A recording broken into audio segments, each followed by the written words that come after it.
Yunus Lumiu dan Rieke Almapudihang, kedua orang tua Richard Eliezer bersyukur atas vonis hakim kepada putranya.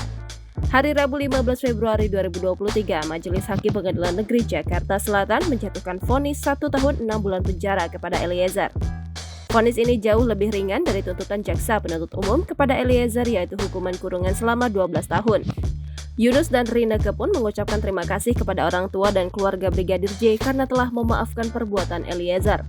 Dan kami berterima kasih juga, sangat berterima kasih kepada orang tua dari almarhum Yosua, Bapak Samuel bersama dengan Ibu Lusti yang sudah menerima permintaan maaf dari Ica. Tak hanya itu, Rieke juga merasa bersyukur karena ada banyak sekali orang yang mendukung Richard Eliezer. Bahkan, simpatisan Richard Eliezer yang turut menyaksikan sidang secara langsung bersorak gembira mendengar vonis majelis hakim. Sementara itu, kedua orang tua Brigadir J juga telah mengungkapkan akan menerima keputusan hakim atas vonis Eliezer. Ibunda Brigadir J, Rosti Huta Barat pun berpesan kepada Eliezer untuk benar-benar bertobat kepada Tuhan atas perbuatannya. Diketahui sebelumnya bahwa Ferdy Sambo, Putri Chandrawati, Kuat Ma'ruf, dan Ricky Rizal telah lebih dulu menjalani sidang tuntutan. Ferdy Sambo divonis mati, sementara istrinya Putri Chandrawati dijatuhi hukuman 20 tahun penjara.